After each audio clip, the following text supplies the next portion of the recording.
Hello and welcome to No CB, a grand strategy podcast. This is for the week of, what week is it? It is the 15th of December, 2021. December, of course, the Latin prefix dec, which used to mean 10, until Caesar and Augustus had to just fuck it all up. So it's the 12th month now. Doesn't line up anymore. Nicely, like it used to. Thanks for that. I'm like, Leana, I'm your host. I'm very sleep deprived this week, so get ready. Lambert looks like he's sleep deprived. He's like slipping off the screen here. I think that's just normal Lambert, though, isn't it? Like Lambert just never sleeps. Yeah, I sometimes sleep, so I'm not quite on that level yet. But yes, that is Lambert right there. I think we're all sleep deprived. It's Christmas and we're adults, so yeah. If you're young and you're listening to this, like when Christmas was like a magical time running around, now it's you have to buy presents last minute. Yeah, running around. I've got a 5-year-old. It's a pain in the ass. Last minute. I've been buying gifts for a couple months now. Oh well, so you're organized. That's the problem. Yeah, I'm organized. I've just got a little stash in the closet where I've just been sticking stuff. That voice is Rose, of course. Heyo. And we also have Father Loris. Hello. It's actually all of us this week, and not just 2 or 3. I'm trying to think when the last. It's been a while since we all 4. It's been a while. Been a while. Yeah, it's gonna be a. This is gonna be a karaoke episode. Oh God, no! Look, I may have a cider with me, but I am nowhere near drunk enough to sing karaoke. I shouldn't. I can't even get drunk right now, so let's not, please. I should make people. Like give us bits for that. I shouldn't just do it for free. Yeah, no, that would actually. Carol instead. Yeah, maybe you can do that one. Yeah. The first thing I wanted to talk about was the Grandest Land, which Rose, you commentated for over the weekend. Yes, and Loris got to draw for it. I did until his hand fell off. He does have a pretty epic picture. Dude, I didn't set it up on stream though. Did forget about that. You had so much forewarning on this. I did, yeah. It'll be on my social media soon though. I mean, I can do something about that. How did it go? What were the major events? Hug boxes, World War III. Oh, hug boxes. Come on. Man, that's the meta strategy. It wasn't an intentional hug box for World War II. Oh, okay. It was they were in Andalusia, and Songhai declared war on who eventually became the Mamluks. They were Medina at the time. Forgot who they were, but yeah, they declared war on them and Georgia, and then Croatia, Romania, and Russia got involved. Oh, and the Knights, who were Jerusalem. There were some amazing. And while that war was happening, Prussia and France decided to declare war on Croatia to take some of their lands. Well, Prussians and the French working together. Yes. Madness. Yeah, well, the French and the British worked together a lot, actually. To fight the Hanoverians. They were amazing. Like that came later. The Hanoverians weren't in there right to begin with. But yeah, then that Southern War ended, and all those troops from Medina and Jerusalem and Russia, and then Kazan joined too, went up to go help save Croatia. Kazan played really well too. Kazan was like on the ropes a lot, and then Russia on Kazan, and everyone thought it was going to be a walkover, right? Russia's got like infinite manpower, but Kazan beat it out of him on the steps. Really impressive. Extra really shock damage, isn't it? Mm-hmm. Yeah, exactly. Yeah, I don't think Russia really focused it. They felt, this will be a breeze. Walked all their troops in, and then the horses crap out of them and sent them packing. Really impressive. Hanover was super duper impressive. They fought off. There's your epicness. Cheers. Yeah, so they fought off France, Britain, all the Germans like ganged up on them and like also sent them packing. Some really impressive players on it. Mm-hmm. Who did they originally start as? A Cologne originally. Oh, okay. It's not even something you'd think is that's an overpowered. Yeah. Like they beat the crap out of Prussia, like the Hanoverians. Really impressive. Well, they stretched. They were this long line from the top of Switzerland all the way up into Norway. Well, good for them. Mm-hmm. Yeah, it was a good laugh. It was very nice. Yeah. Did miss the castle. I would have loved to be in the castle. Hopefully next year it'll be a nice castle. Yeah. I've never actually been to the castle, so I'm hoping that they do that again sometime. You should definitely come. Probably make a good article about it. I was this close to going, I think, the second year they did it, and then at the last minute something changed. So just come for the if anything with cheap Polish beer and snacks. It's very good. That's true. Cheap Polish beer is all right, but like the expense of actually going to that event would be that's what stopped me going to them before. Yeah, that's even worse for you, Rose. What with the whole it would be just thing. Flying from New York to Warsaw is about $600 to $700. Yeah, no. Yeah, I think it'd be about the same from Denver at least. The only way I'd ever get there likely would be if PDX is like, hey, we want you to commentate and we'll pay your way. I would take that in a heartbeat.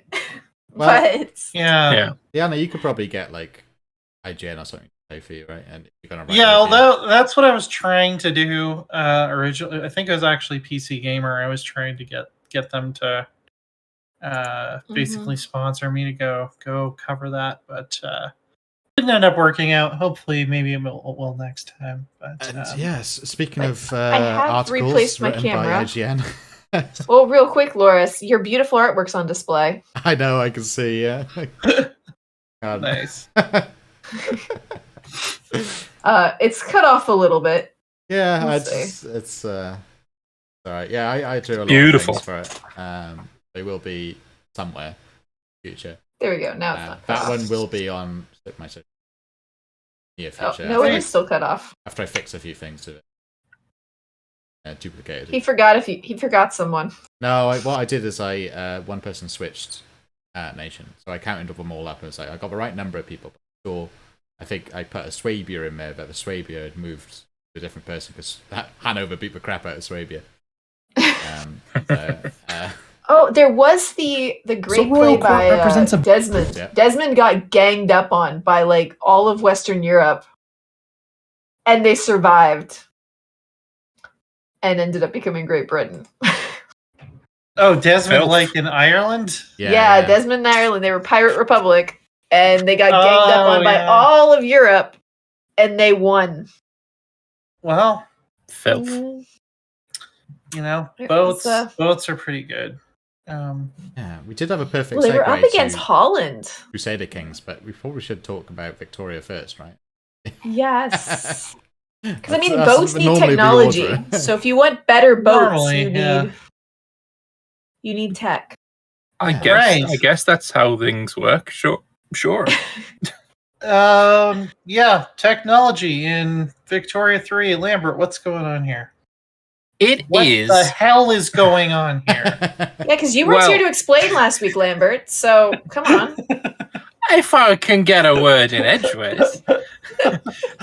Technology seems to be using the same system that Imperator used for its mission trees, in that they're not having we're going to have this here, and it's going to be in this exact space in this tech tree, and it can be attached like this and this and this, and right. It's not doing that. It's using some kind of AI magic fuckery to decide, all you need to do is say, this is a tech, the prerequisites are this one, and then the game itself will determine where in the tech tree that needs to be placed, and all of the different things that go along with that. And it's like it's using this really powerful system that's been like completely underutilized by every Paradox game since it was introduced to Imperator. So that's really nice to see.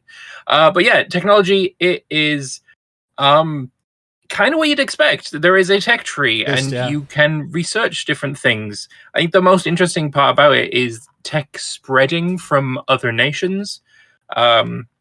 So, for instance, if you want to, as let's say you're France, you can beeline throughout every era of technology without any kind of delay other than like an ahead of time penalty, if you will. You can go straight down to get postal savings. I think that's the thing. Oh yeah, that's going to be the meta. Yeah. Sure. But yeah, you spend your organized sports. That's what you have to go for. I don't even know if that's a tech. It is, yeah. I can see it on the tree. Is it? It is. Yeah. Oh, well, it's on there. Yeah. Well, you can go straight past that. I don't know what it'll like do. Telephones or something. As soon as you invent cricket, done. You win. That's a Victoria era in a nutshell. Right? I mean, organized sports. Think of all the cash, all the tourism. You're set. Yeah. Sorted. Codify the laws of football. But it is interesting that you completely skip it ever since. Yeah, you don't have to take any specific tech. Like it's no technology. You just I know. I'm trying. I skimmed over my massive diss of England's football history there, and God, at least look a little bit insulted. So come on, at least. Nah. I have to say though, we have the Dixie Protestant clerks down below, and is it just me or their eyes kind of demonic? Yeah, doesn't. I mean, I imagine this is just a case of it's in motion. So I would think, but yeah, hers especially. But back to technology. It was a picture on the. But that's Laura's skipping ahead. Yes. No tech in the game is time locked. So, for instance, with Vicky 2, you had things like nationalism and imperialism, which would unlock so many different things that you could do, like forming Germany, for example. But you can only take that if I think it's 1870, I want to say, for nationalism imperialism. Whereas here, there is no time locks.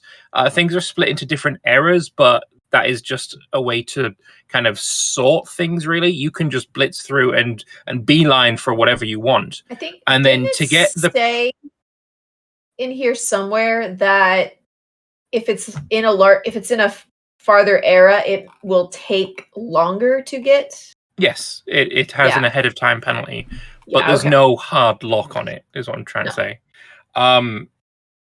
You can do that if you want to. Obviously, it's going to take a lot longer to do that. It's not very efficient. But the anything that you have the ability to research will eventually come to you if any other country in the world has researched it in a kind of technology spreading kind of way, which is kind of cool. So it's like, you know what, currency standards are kind of cool, but I don't think I really need it, and I'll just go ahead with like the stock exchange and go down to postal savings. Eventually, currency standards will come to you regardless, which is neat. And yeah, it's not a whole lot that's new, other than the technology spreading, but it's still pretty cool. The way you generate technology as well is through innovation. You generate innovation through the literacy rate of your country, and you get 100 base value, and you've got a maximum of 200. So 100 from base value, and then if you've got 100% literacy, then you're great. You also get a little bit from universities as well. Your maximum, is determined by your literacy rate, and you're generating it from universities. If you're going over the maximum that you're allowed, so the example that they give here is you got 30% literacy rate. So your maximum innovation for getting new techs is 130. Say if you're generating more, say you're generating 153, then that rollover is used to speed up the technology spreading. Right. Okay. So I didn't quite understand. But that makes a lot more sense now. So first time I read this, I didn't really quite understand what the impact for it.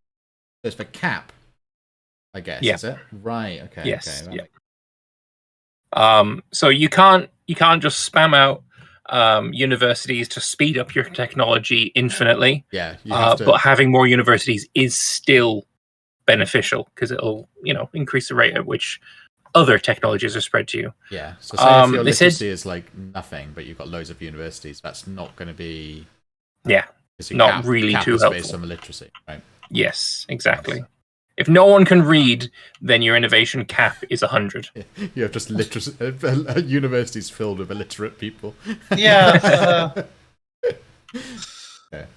That's interesting. They said that I think there's 175 technologies in the game, though pre-release there could be more, it could be less. Most countries start with about 20 to 30, based on the things that they historically had going on at the time. And you're going to be researching approximately one technology a year, but about 60% of the technologies you eventually get will probably come from spreading. So it's possible. Not every country will reach the end of the tech tree and research everything, but it is possible. Yeah, well, that makes sense. Right. I quite like the idea. I suppose if you focused on doing something like Poland into space. Yeah, go straight from us. Spam the universities, but again, there's only a limited amount of use you're getting from it. If you are the most technologically advanced nation in the world, and you've researched everything that everyone else has got already, more universities isn't going to help you that much. Yeah. Right. Oh, that's good. I'm quite like I like the fact that they're going with something that just classic tech trees. I was a little bit worried with Vicky, like they would do like a card based Stellaris or something completely left field that I'll end up just liking. I do like a tech tree. I mean, it's one of those areas of grand strategies that I don't really like innovation in. Because I have to say the card system in Stellaris, it took me a bit for me to warm up to it. I still don't like it. I still don't like the card system in Alpha Centauri either.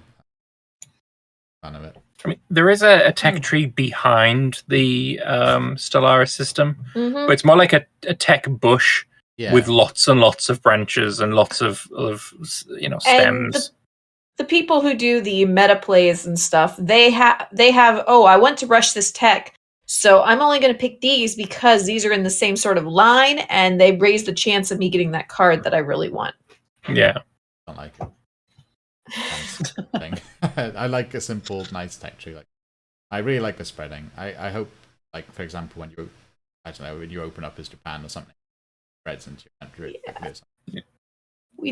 We do have Valigan in chat saying that I feel cards make more sense for sci-fi when you don't know what the tech is for, how it would work, and I can see that. Like, you're not going to beeline, space lasers that turn ice into water for you if you don't even know that space lasers aren't even possible to make yet. But the thing is, it's like there is a tech tree in Stellaris. It's just not communicated to the player, and it's also you can look into the wiki and delve out all the chances. And if you want to have a tech, say if you need a tech, but we're thinking role play here.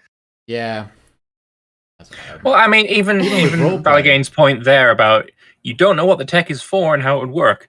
Do people in 1836 know what a telephone is for and how it would work? Yeah. I don't really think so. Well, there's actually one more thing I want to point out with this that I'm not too terribly happy with. And that is when it comes to trade, if you are, let's go France again. If you're France and you're trading in tanks from Great Britain, well, you can't use them unless you've researched tanks. You can't just have them say, "Oh, here's some tanks. Oh, what do I do with these? It's a big fucking metal box. What do you think?" It's a farm. Yeah. Plow your fields of them. Just use them as a statue. I don't know. Yeah. Put them on a Maginot Line. Don't move them. Stand. Yeah, there you go. Yeah, no, I'm not a massive fan of that. Yeah, same actually. Same with like guns and stuff. Yeah. I don't like how they're handling small arms. I hope that gets changed eventually. I don't like the idea that a regiment using bolt action rifles is just using more units of guns. Yeah. And when you switch to bolt action rifles, you're just able to make more units of guns. The quantity equals quality thing, not a fan.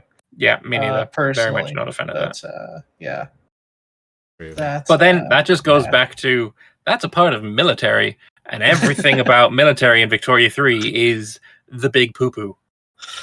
I am not a fan. I would say still. everything, but that's definitely one thing that bugs me about it. I'm One cautiously of multiple optimistic things about that bug me about it. Yeah, Quite still pessimistic. Willing to give it a try.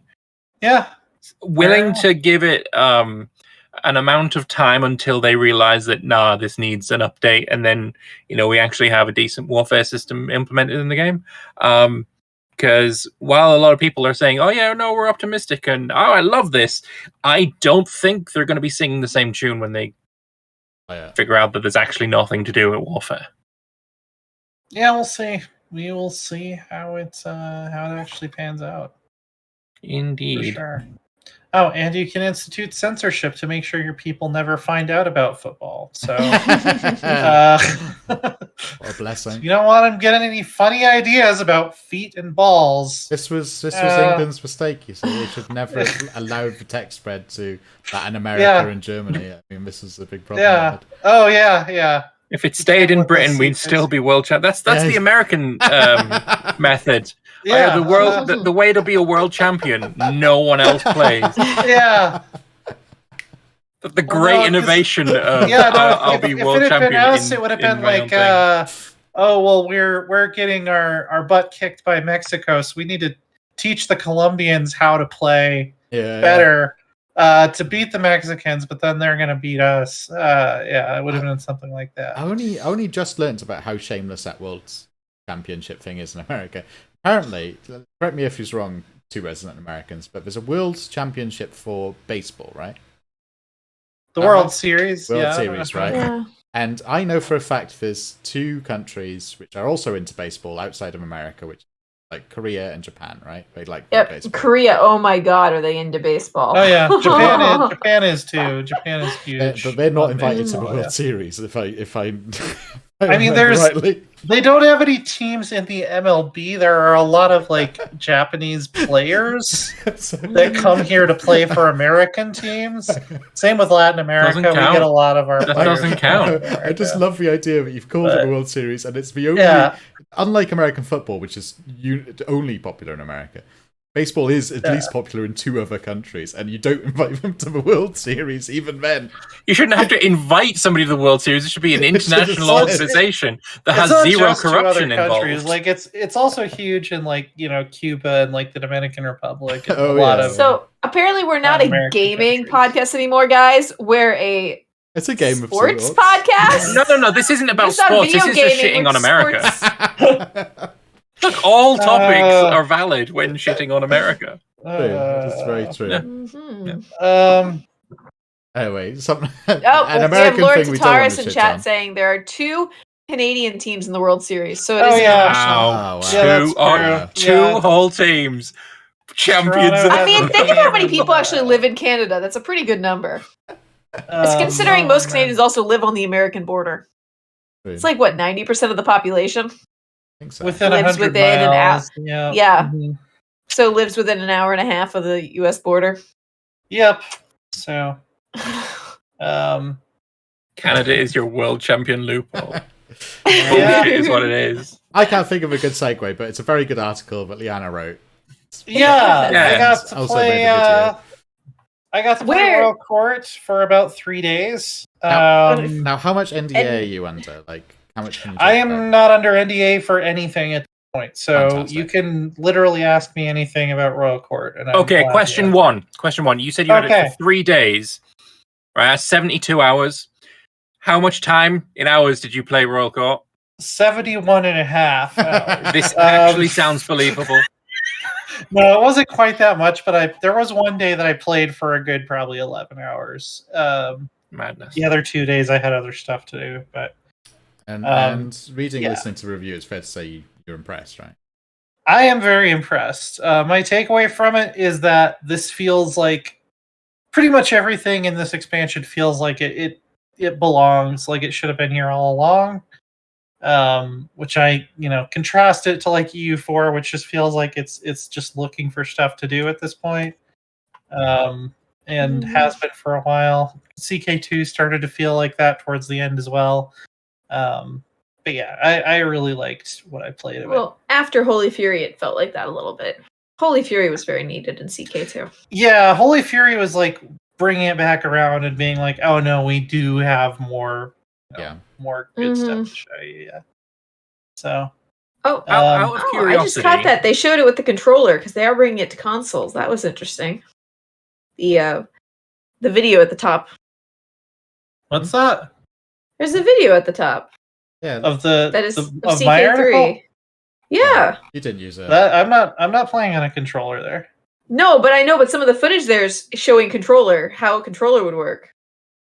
The one that we're looking at right now on screen. I don't know. It's what's on my screen. Because I recorded your video. Leana, I recorded all of this on PC. Oh, do you mean like the bit on the bottom, where it's got a? It's at the top of the screen for me. It's the advertisement for the Xbox. Oh, I'm looking. Wait, you don't have ad block on? I'm looking at the stream. Like I'm actually looking at the stream on our Twitch channel. That's what I'm looking at. So. Well, I don't turn ad block on usually. Oh, yeah. I see. Okay. Now on the stream, I've got ad block on. In fact, it told me off. IGN was like, "No, you don't use ad block."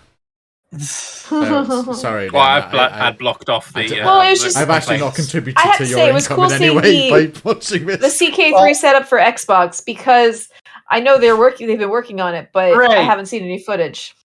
Right, yeah. I haven't either. We should say don't use ad block on any of Leana's articles. Yeah. I mean, hey, I've already been paid. I'm not going to tell you what to do.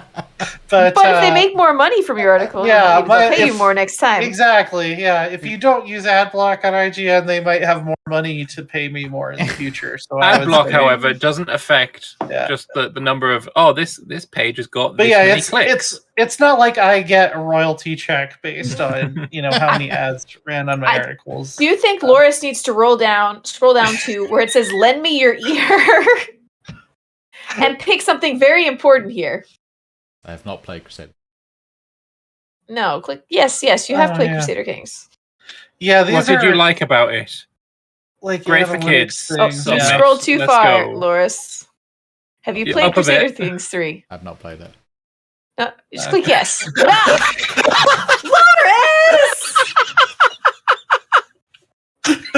Yes.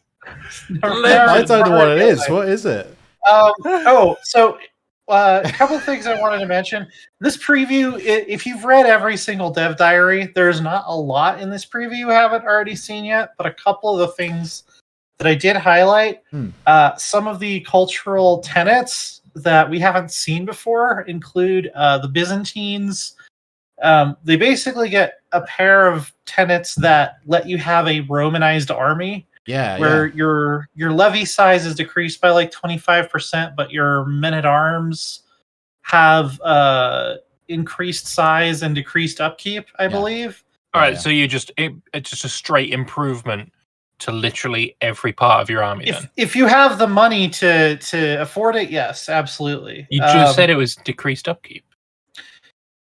Yeah, but men-at-arms are still more expensive than levies overall. True. So you couldn't. I don't know if you could get away with it playing as like a minor nation, but and then the one that unlocks horse archers, it also gives you immunity to attrition in steppe provinces, so you can just doom stack across the steppe like the good old days. Fearsome. Yeah, it's really good. And it's got an amazing icon of a fellow riding a horse. I described it almost like the Northern Lords was a flavor pack for one little part of the map. This feels like a flavor pack for the entire map. Yeah. There's like I think well over 100. What a DLC should be, like a full expansion pack DLC. Oh yeah. There's some pretty wild ones. There's like there's one that like nobody starts with it at game start, but you can unlock it. Basically you can employ alchemists in your court to make. They're not really magic weapons, but it's like quote unquote magic weapons. There's some pretty wild stuff in there. They're like placebo weapons. Yeah. Everyone thinks they're magic, so it's almost like they are. Exactly. If we're going by Mage the Ascension rules, then people believing they're magic actually does make them magical. So that. I mean, that's how orc orcs, shit works too. Yeah, exactly. Yeah. I mean, this was the age of. Speaking relics. of, no, yeah. wrong one. Not yet. But yeah, my preview is on. My preview's up on IGN.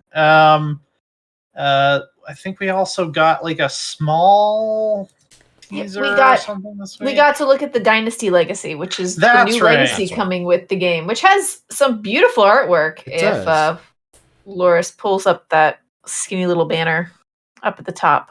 Is that the one with the camels and the market? Yes. Yeah. It's very nice. beautiful. Yeah. So for this lovely bit, we get, as I said, a new legacy. We had 6 base game? And then we got one just for Norse. 6 or 7, and there's 2 for Northern Lords. There's 2 for Northern Lords. And the Varangian Adventure one, yeah. But this one is for everybody, so there's now going to be an extra legacy. And first part is language scholars. So if you're trying to learn a language, you get plus 20% scheme power, and you can learn an additional language. So, which is really nice because if you fail a learn language scheme, it could have taken years, and you could have paid a lot of money for tutoring, and you gain a bunch of stress. So, like, failing a learn language scheme is very bad. So that's quite useful. Yeah. You also gain 1% cultural acceptance when learning language schemes. Next level, you are an efficient interpreter. You can do a second language scheme. So, as Leana was just saying, double the money, double the stress. Yeah. There you go. But you're better at promoting cultural acceptance. That's like me when I'm trying to do 3 different courses on Duolingo at once and not making progress. Yeah, I stress is indeed what stopped me from learning even like the half language that I need to exist in this country. So. See, I learned in Korea survival Korean is what I called it. I could get around, I could ask where things were. When I taught groups of students that were very low English level and I was trying to teach them in English, I still had like commands in the classroom and I could understand them asking me to go to the bathroom and stuff. But yeah, I mean, I can have an awkward 10-minute conversation with my father-in-law. So that's a little past survival level, I would say. Yeah, no, I'm survival plus. Yeah, I learn the essentials whenever I go to somewhere and forget it instantly when I leave. Yeah. Like when I worked out in Mongolia for a while, I learned how to say, stop your dogs from attacking me, please, when I'm approaching the gear. And then don't put onions on my pizza. That one. That's very important. Yeah. I'll generally learn at least like hello, where is the bathroom, and I don't speak insert name of language here.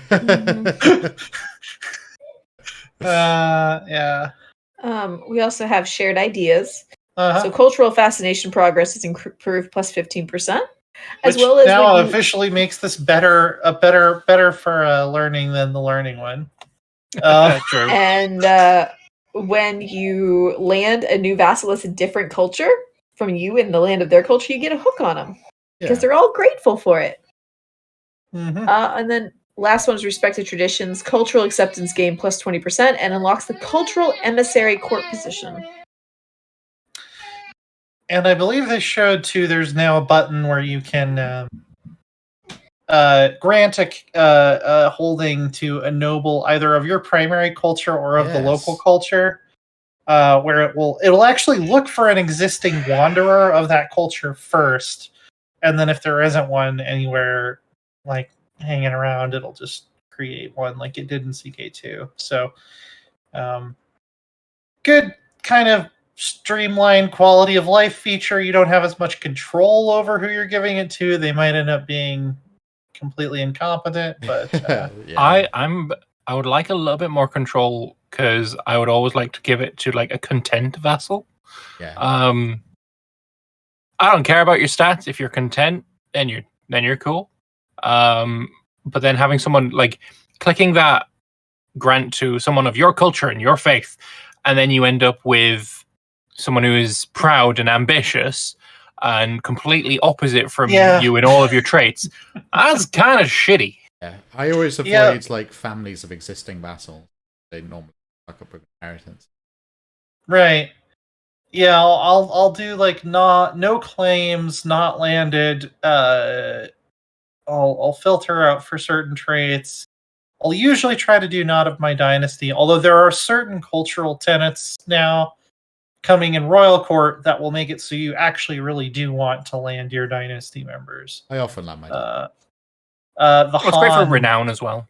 The Han Chinese culture actually has a tenet that makes it really beneficial to land your own dynasty members, which is kind of interesting. If you end up setting up like a Chinese bureaucratic empire out in the east, you'll probably be landing a lot of your own dynasty. Looking forward to when we eventually get China.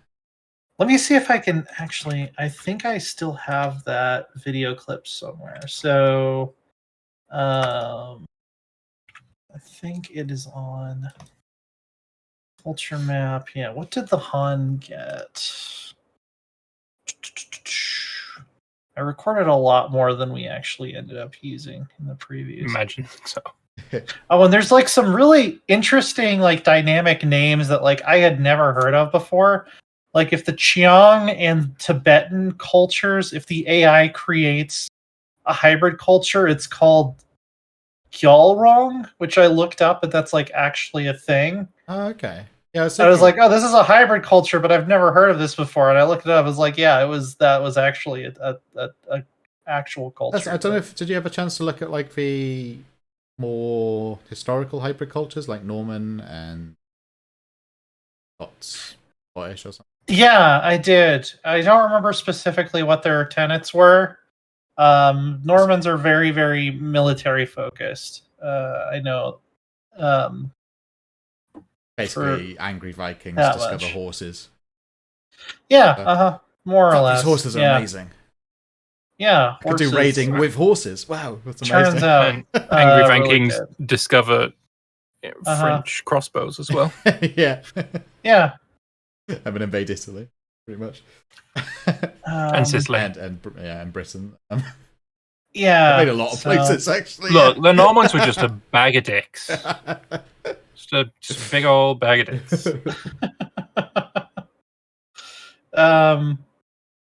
Yeah, it's a very good podcast. There we go. There's a podcast. What, Bag of Dicks podcast? Yeah. It tells you all about bags of dicks. Great. Yeah. Throughout history. Norman Centuries. Super recommend that. I think I've listened to one of theirs. Oh, really good. Possibly. While you're looking that up, then we'll brush through Stellaris. Yeah, I couldn't find the one for the Han. It looks like I didn't grab that on my OBS recording, unfortunately. But, the gist of this dev diary is just some slight AI improvements. It's an old dev diary, I believe. Yeah, we missed one, so we've got a couple to talk about this week. Yeah, they're talking about some of their goals for the AI, handling special pops better, allowing them to expand faster, and specializing. Really important. Yeah, apparently they don't do that great with specialized planet designations right now, and that's something they want them to get better at.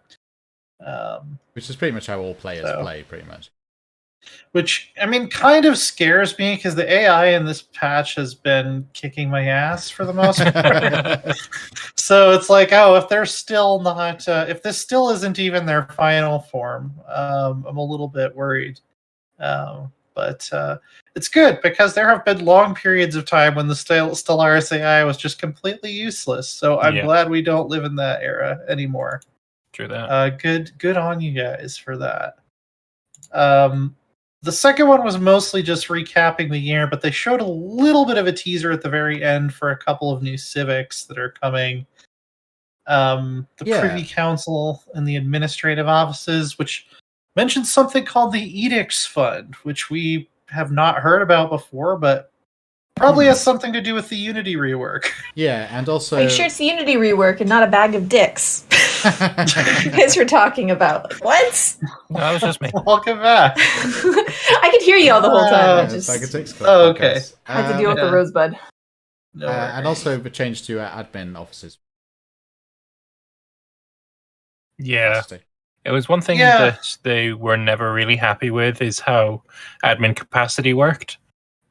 So yeah, changing that up, and admin offices is going to do something new because they're clearly from this screenshot no longer giving admin capacity.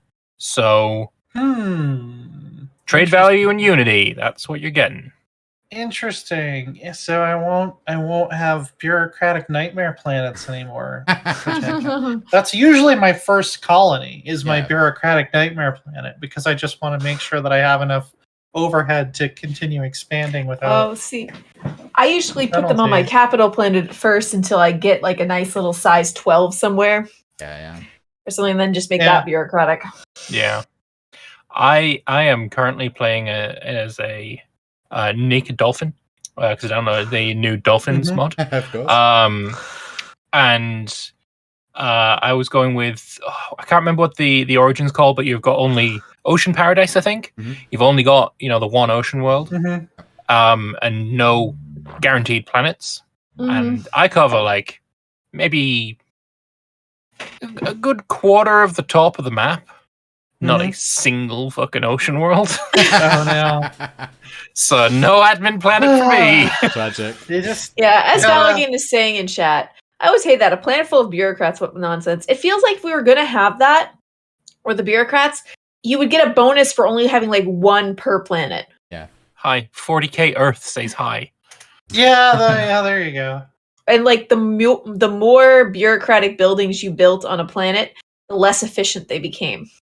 Yeah. That would work. Yeah. I always think to encourage you not to do that. So just every planet would get a bureaucratic building, and that would cover pretty much that planet and like some of the space around it, and you'd be fine. That would be a much better system if you were going to stick with the whole admin capacity. Always reminds us about 40k well known for not being nonsense and grounded. Exactly. Yeah. Exactly. 40k is amazing. At least we got a musical number out of it. The Futurama episode about bureaucracy. Very good musical. There you go. Yeah. I do like the Dragon Slayer, how the Starbase slayed it. Oh yeah. Yeah. It's The exceptional bravery of the Starbase. Sure. I'm just waiting on religion and Stellaris now. Not too bothered about religion, to be honest. In general, but also in Stellaris. Somebody posted a really good like design concept for introducing religion to Stellaris on Reddit. I want to say it was like within the last week. On the Paradox Plaza or on Stellaris? I think it was on r/Stellaris. I didn't like grab a link to it before the show, but you just made me think of that. It was pretty detailed. I'd like to see that, honestly. I think it's weird that like all spiritualists get along when in reality like they would hate each other more than anyone else. Right, You're a materialist, but he's the wrong kind of spiritualist. Yeah, exactly. Right. Yeah. Guys, we did miss a Victoria 3 teaser for tomorrow. Oh, we did, of course. I did actually prepare it. We got 2. Oh yeah. There's not really much to talk about, but it's showing off the better flag than you system. get in for British Republic in EU4. That ugly fucking purple tricolour bullshit. Yeah. And also, I'm glad that they're recognising that England is clearly the best in that little trifecta, and Wales getting left out, as it should. Wow. Loris. It's because we conquered England, that's why. It's the Tudors. Oh, yeah, so you don't get any representation. No, it's Republic's supposed to be all about representation. Wales is represented right there. It's under the annexation of England by the Tudors. That's what it is. That must be why the literacy is so low. Because they're all trying to learn Welsh. Oh.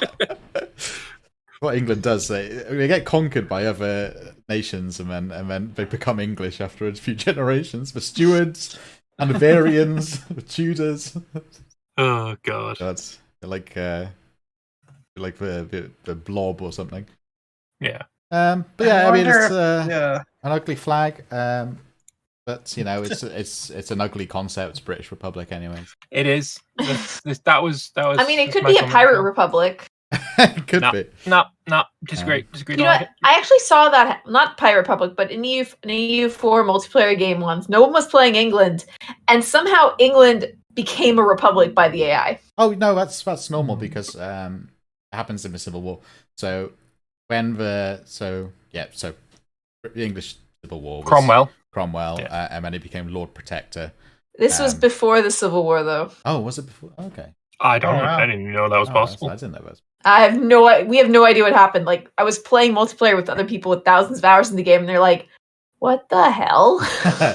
No, I remember playing Vicky 2 multiplayer, and the England player or the Great Britain player was pretty new to the game. As in, that was the first time he'd ever played, and we ended up rolling the game back for him because he accidentally became British Republic. I was like, yeah, no, we're not letting you stay with that fucking flag. Grim. Yeah. Yeah, it's like the Japanese Republic's got a horrible flag too. Both these things. I've never seen that one. Oh, it's horrible. I don't think I want to. Horrible, that was another meme that was going around like earlier this month, was if flags of specific countries were designed by Paradox, is like the Soviet Union is just the Russian Empire flag with a hammer and sickle in the corner. But maybe that will change with this new dynamic flag system. We will see tomorrow. We had a more interesting one, I think, teaser from Martin. It was about fisheries. Oh yeah. So what I suspected was completely wrong. So the little ice icon, which I assumed was hot and cold water ports. Yeah. It's not. It's refrigeration. That makes sense. It does, yeah. It does. I don't know why we didn't think of it.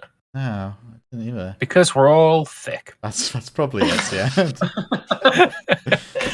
Well, I don't think any of us are really big fisher people. So no. We live on an island. Yeah. Well, that's... Well, I mean, I don't doesn't anymore. mean you personally do the fishing.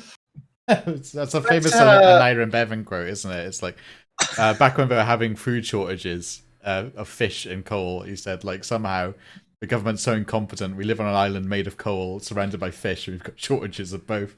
But I live on the coal bit, so... Yeah. You're under the island, let's be honest. Yeah, exactly. Dwarf. But yeah, the gnome. It'd be interesting. I don't know if like international trade of like food goods were possible before refrigeration, so that might be a thing. Who knows? There's a weird thing next to the fish. There's a weird thing, what looks to be like a ticket, I think. Yeah, that's transportation. Right, that's one of the abstract trade goods. Oh, of course, that makes sense. Yeah. Okay, so it requires transportation. Okay, right. cool. That's like What's the the real third transportation and electricity. Electricity. Okay, that makes sense. Well, because even unrefrigerated, they would salt fish. Yeah, that's true. Years. Yeah. Salt it, dry it. Yeah. And that's how they would. If you're Swedish, you ferment it because that too. Oh, Korean, yeah. I think, has a fermented seafood thing that stinks at the yeah. entire apartment complex when it's being made. I don't even talk to me about rotten fish because it's almost Christmas. And Yeah. my in-laws. Well, I've heard you're like surströmming. You're supposed to like open it underwater. Oh, this isn't surströmming. This is lutefisk. Oh, It's, lutefisk. it's the same fucking thing. Yeah. It's absolutely revolting, but it's a Christmas thing. So just like Brussels sprouts, tastes like Doesn't- shit, but it's Christmas. It doesn't taste as bad as it smells, to be fair, but So- it does smell really bad. So I watched The Bachelorette, and for some reason, I was watching a few episodes back last night because I fell behind. But they were in Minneapolis at, I guess, a stadium for a football team that's like the Vikings or something. That would group be date. Minneapolis Yeah. football team, yeah. But instead of like doing football or something at the stadium, they had 3 cosplayers come in dressed as Vikings and had the other guys dress up, and they was like shouting and whatever. It was very bad. Considering like 2 of the cosplayers had horny helmets, which we all know are totally incorrect. Mhm. But they were having them Only try the different pilots. food, like that fermented fish, whatever it's called. And a couple of Yeah. guys are eating it. One guy looks at it and goes, "Is that crunchy?" As you hear the audible crunches from them eating the bones. Lovely. Yeah, It's not supposed to be. You're not supposed to eat the bones, Oh, but no. it No. can be. Yeah. Mm. The Yeah. worst one though, it's not so stromning. It's the Icelandics. Whole Carl. Yeah, the fermented Shark. Yeah, the Oh. shark. Yeah. It's There I was wanted to try it Filth, when I was mate. there, but I Ugh. didn't get a I chance. wanna try it, yeah. There was It a TikTok I came across of someone in Iceland, I think it was. And they went to, there's a restaurant that looks like an old Viking lodge, and they cook everything that's local. So everything comes from within like 20 miles of that restaurant. All their meats, their drink. Is it hopefully 23 miles from the coastline? Maybe it was Greenland. God, what was that video? I watched it like last night. Now I want to find it. Was it Greenland or Iceland? I don't remember. Because I was just like, this is really cool. Oh, there.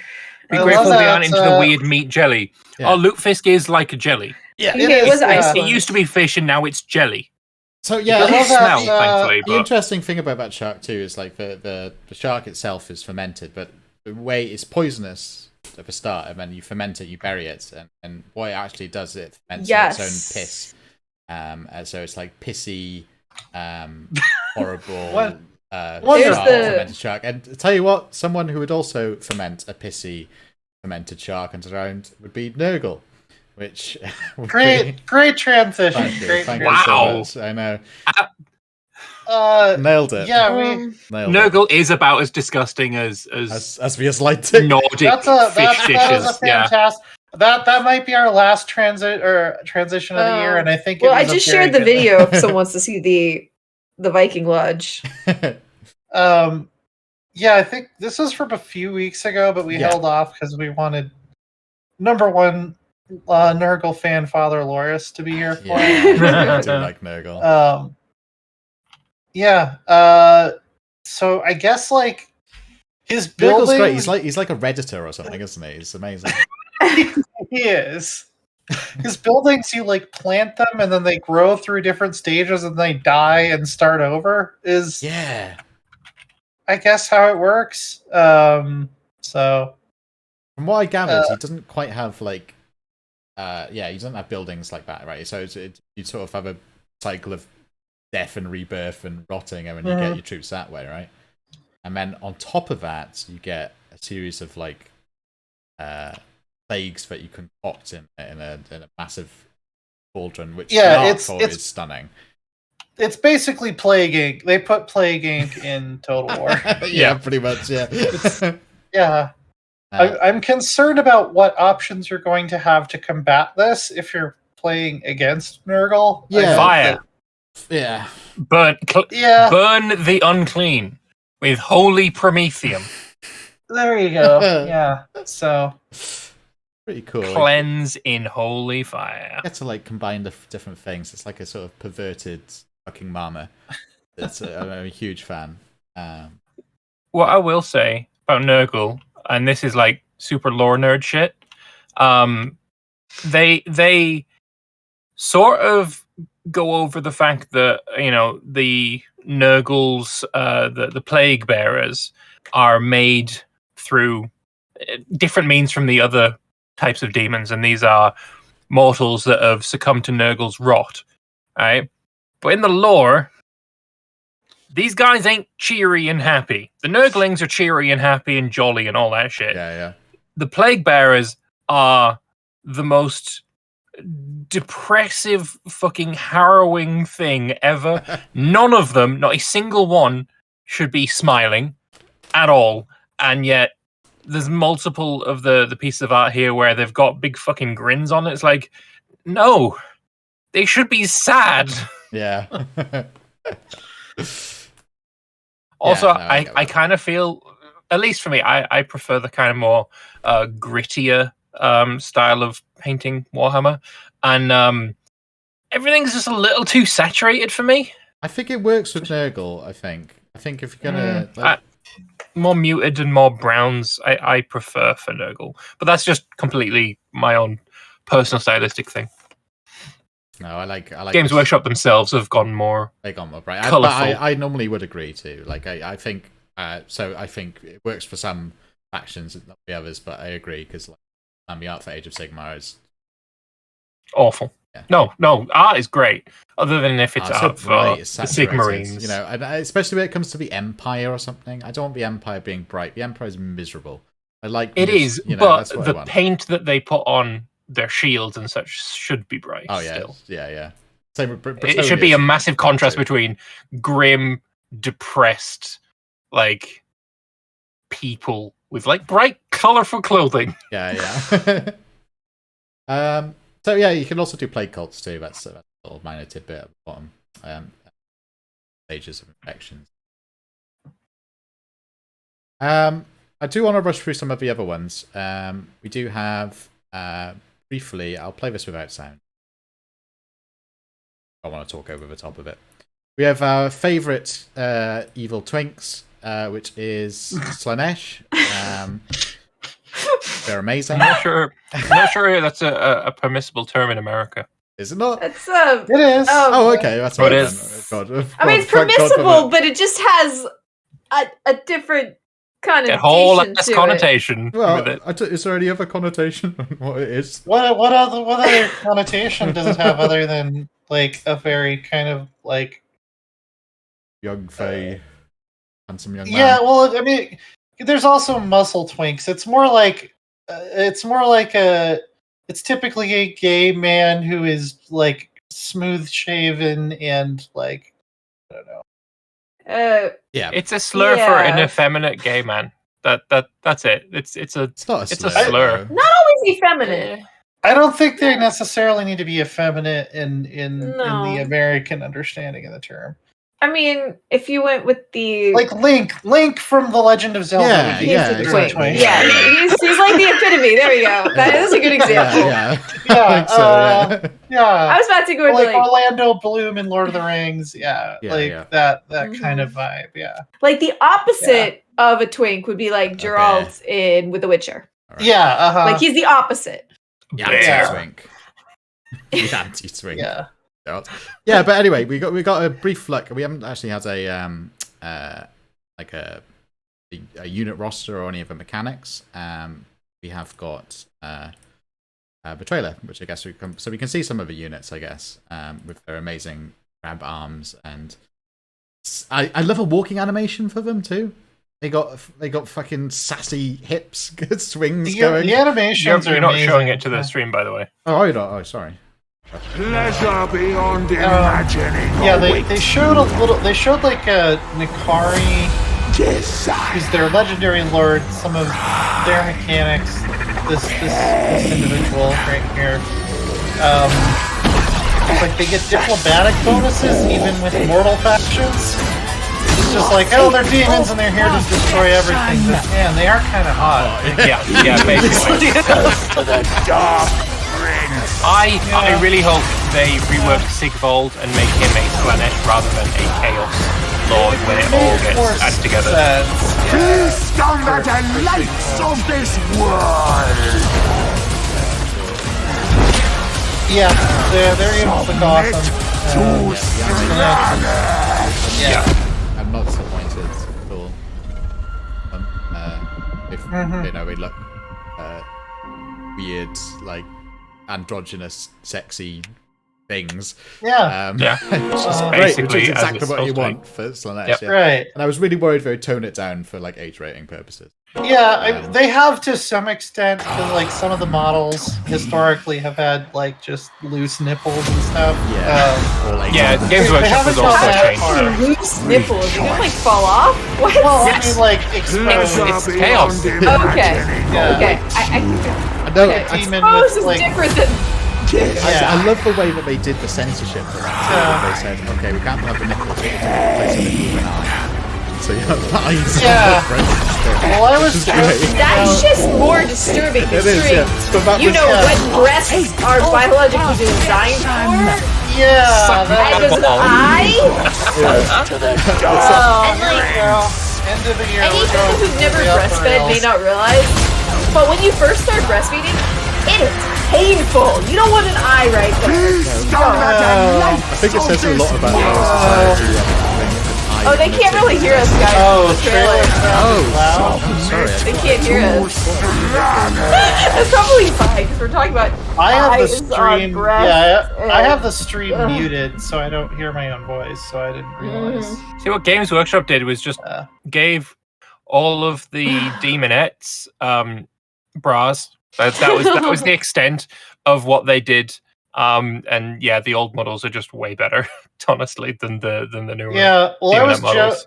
I was joking about because they have to do the blood pack separate, or else it would like cause issues with selling it in certain places.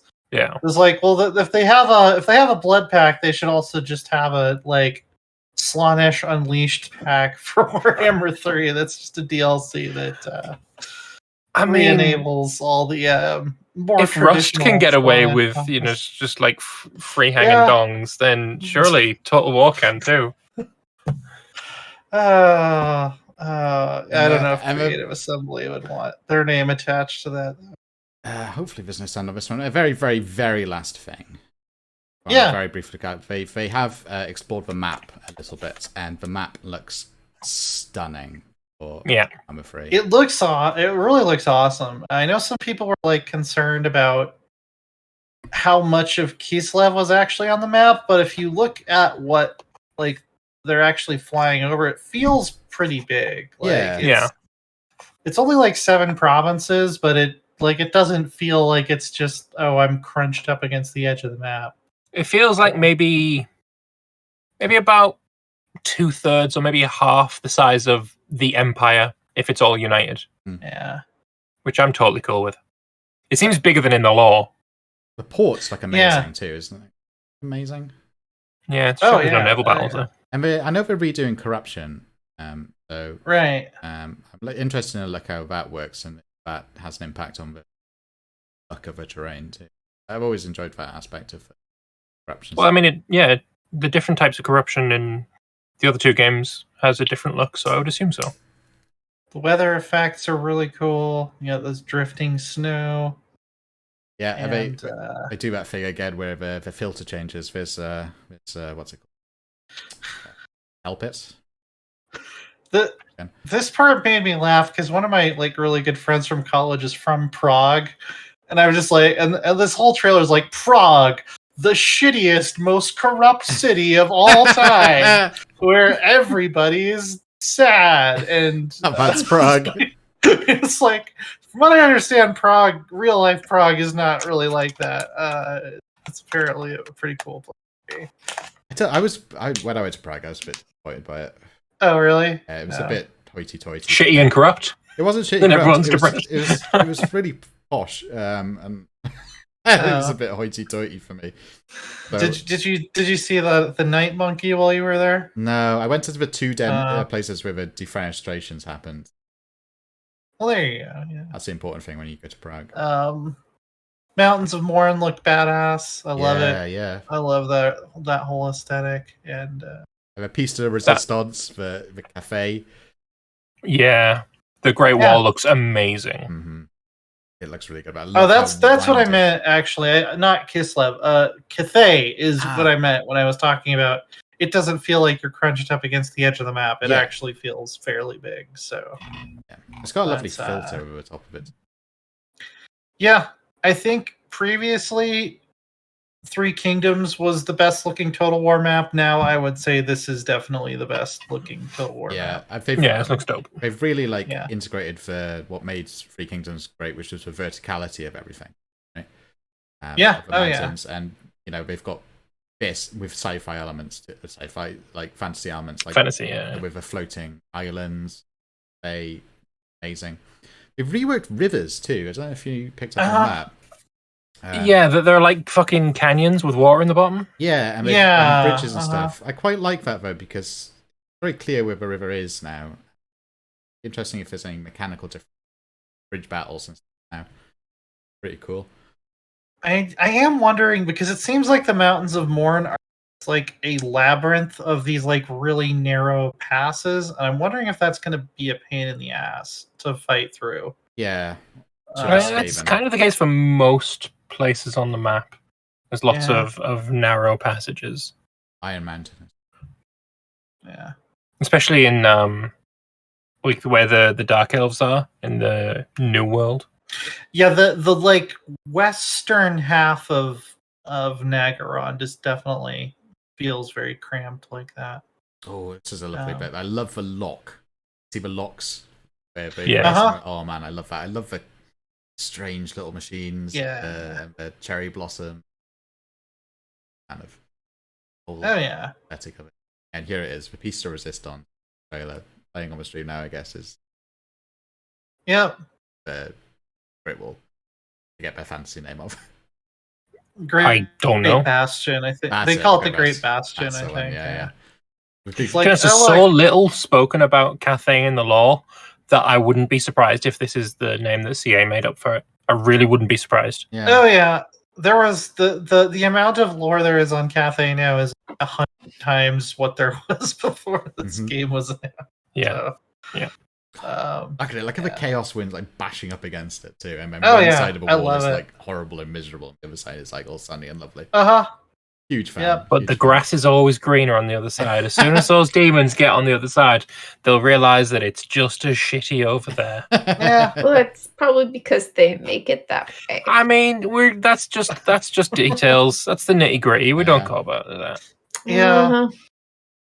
But yeah, it looks great. It looks amazing. I hope for the rest of when the like Mortal Empire stuff drops, just as impressive.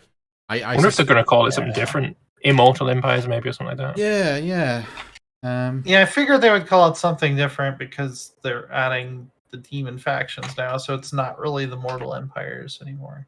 But, yeah. Warhammer 3 looking fan. pretty cool. Mm-hmm. I suspect it means we're going to wait a lot longer. Or whatever. Probably. Yeah, I bet it'll be at least 4 to 5 months. Maybe long. After Warhammer 3 comes out. Because what they have to do is what if corruption's being reworked, we'll have to rework all the other types of corruption. I assume vampires not. Yeah. Well, they have even more factions to integrate this time because previously it was just the old world factions that they had to make play nice with Warhammer 2. But now they have to make all of the Warhammer 1 and 2 factions play nice with Warhammer 3. That's right. Which means so you'd have to have custom settlements. Yeah. Man, custom settlements. But all different races after custom. Which, like, they had to, like, rewrite Norska from the ground up to get them to work in the Warhammer 2 engine. Hopefully nothing like that happens this time, but... yeah, I wouldn't be surprised if it does. I reckon we're probably pushing on a year, maybe, after it. Wouldn't be surprised. Yeah.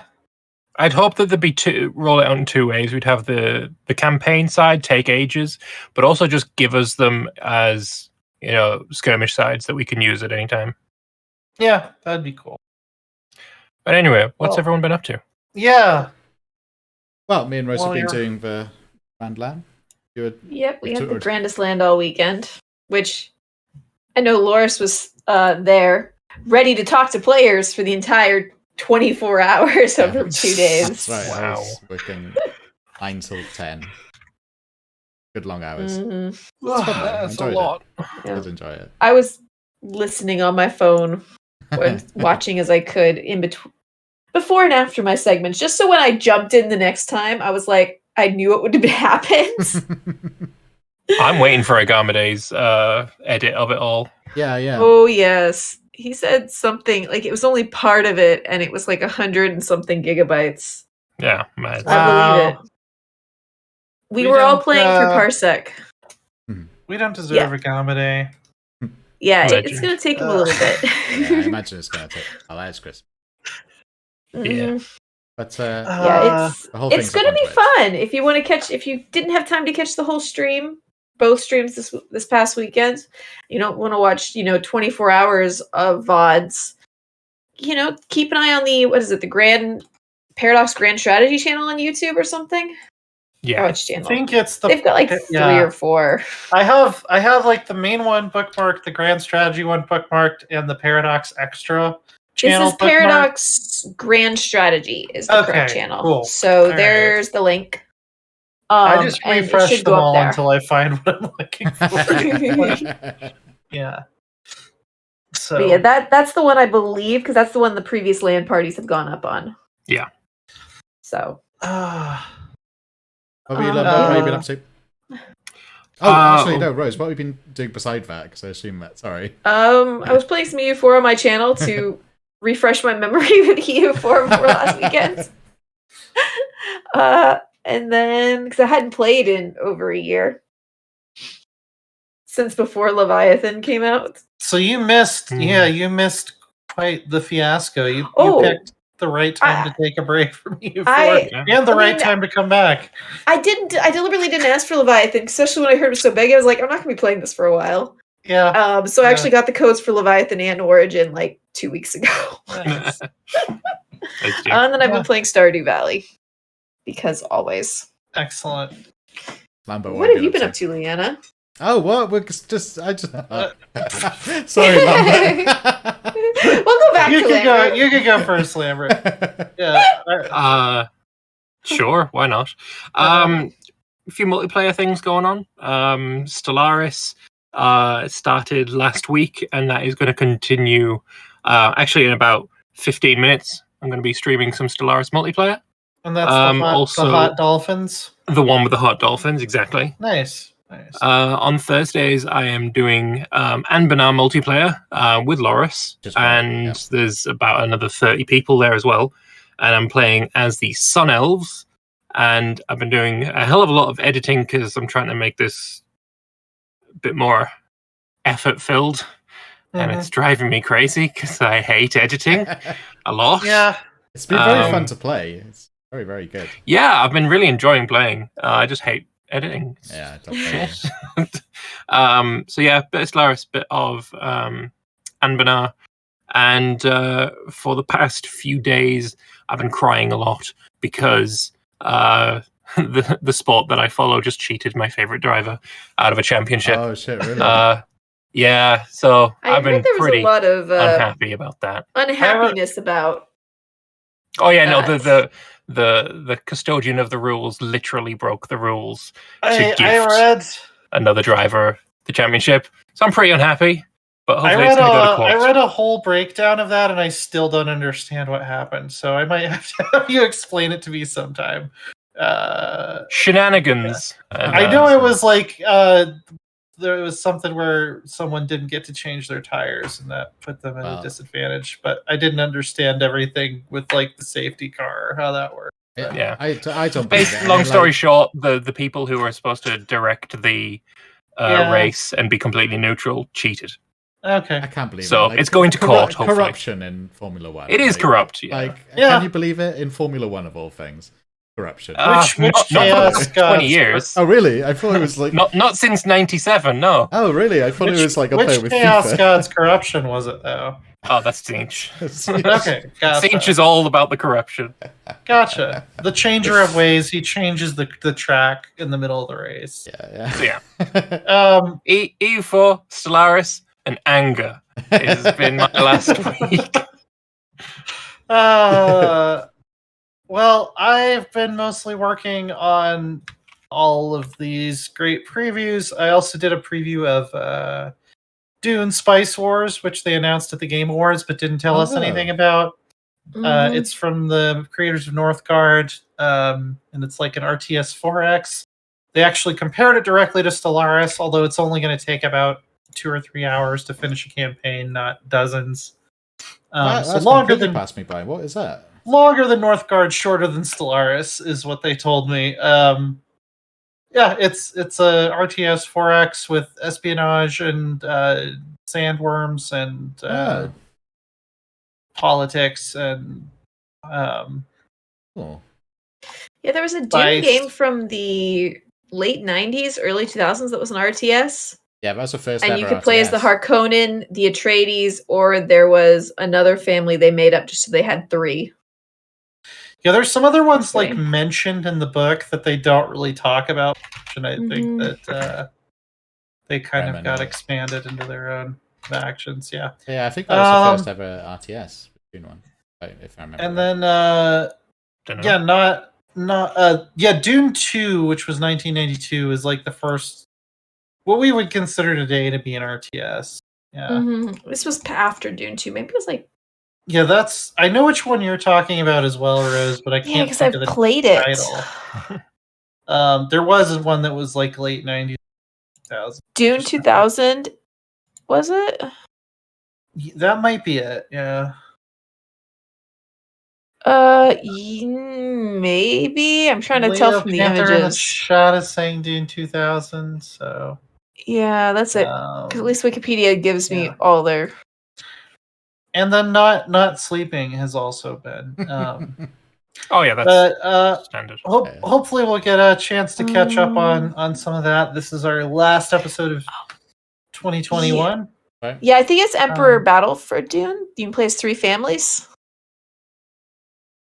Or no, it is Dune 2000 because she plays House Ordos. I recognize the name now. Yeah, House Ordos. Okay. Sorry. So I believe we will be back the week of January 5th. If there's Brand any new news season. to talk about, I don't know, we might see. Well, if there's, like, we've no got Death teasers for Diaries out Victoria 3, so I'm sure there'll be Yeah. at least a Victoria 3 dev diary for us to get caught up on. Yeah. So, Yeah, So I'm sure Lambert will have videos on it before that. for sure. yeah. Sorry I have like no energy right now, but thanks for being That's here no for year 2. You've been alright. So maybe it's your second wind, No you know, when you're CB so podcast. tired, you suddenly get a burst of energy and now you're just going to collapse in 2 seconds. Yeah, Oh yeah. yeah, for sure. And I still have more writing I need to get done, but like way past due. So that'll be great. But hey, we'll be back with episode 100. Yeah, And I guess we'll count it as a second season. First episode of the new year will be our 100th episode. So, episode 0 of season 2. That. That's hilarious. Yeah, it wraps up nicely, that doesn't it? Yeah. Cool. All right. Well, so have a happy holiday. Yeah, Merry Yeah. Christmas, Happy Holidays, and all that. Happy holidays. New Year. And yeah, we've got Victoria 3 coming up in the new year, so very exciting times. Yeah, definitely. Indeed. And Royal Court. And Riot World And Warhammer. And Warhammer. And probably other stuff that we don't Yeah, even there's know tons. about There's yet. loads, Always. This Q1 next year is just chock-a-block. Yeah. All right, layers. Bye bye. Later, Bye. everybody. Bye. Merry Christmas, Bye bye.